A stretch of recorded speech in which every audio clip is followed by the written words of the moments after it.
Yo, what's up fam? Welcome to the channel. If this is your first time here, hit that like button and subscribe. We'd love to have you in the squad. They did this to Israel, but why did it go down like that? Israel struck back fast. So here's what's going down. Israel's still deep in its military op in Gaza, with airstrikes happening overnight. Over 30% of Gaza is now under Israeli control. The IDF, that's the Israeli Defense Forces, even launched a ground operation. But here's the kicker. People were shocked because they thought Hamas had gone quiet. So yesterday, Sunday, April 6th, a lot of folks didn't think Hamas still had it in them to pull off another rocket attack. But then, boom, sirens go off, and people ran for bomb shelters. Even some overseas workers, like Filipinos in Israel, probably heard the sirens too, and they can vouch that this really went down. Fox News backed it up, confirming that multiple cities in Israel were targeted by Hamas. And get this, in Ashkelon, a southern Israeli city, people actually got hurt. The reports say they were taken to the hospital and are currently being treated.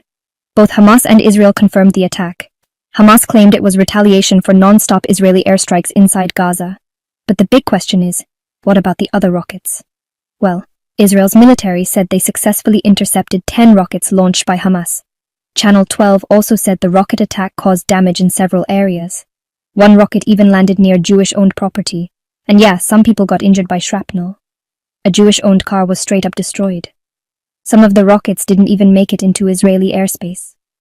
But the ones that did got intercepted by Israel's air defense systems. Naturally, everyone's wondering, how did Israel respond? Well, according to Al Jazeera, it took less than 24 hours for the IDF to strike back. And guess what? Reports say 39 people were killed in the Israeli strike. A health authority in Gaza confirmed the airstrike, but they didn't say whether those 39 were Hamas fighters or civilians. They also mentioned that a lot of folks were seriously injured and the death toll might go up. So all this happened yesterday, my friends. In just one day, both sides were throwing bombs. But here's something interesting. Even Al Jazeera, which isn't exactly pro-Israel, pointed out that the IDF warned civilians in Gaza ahead of time. They told people in Deir al-Balah to evacuate before the airstrikes. That's wild, right? Israel made it clear where they were going to strike, and even told folks where to go to stay safe. Not long after Hamas launched its rockets, Israeli fighter jets were in the sky, taking out targets. Defense Minister Yoav Gallant said the rockets came from those exact areas, which had a lot of civilians around. So why would Hamas launch attacks from there? According to Israel, it's because Hamas hides behind civilians, and that's the deal. So check this out. Apparently, Israel's military strike wasn't just about Hamas. It was also kinda aimed at Benjamin Netanyahu himself. Word is, before Bibi, that's Netanyahu, headed to Washington to meet with President Donald Trump, he gave the green light to what he calls Israel's cats, basically code for elite military units, to hit Gaza hard.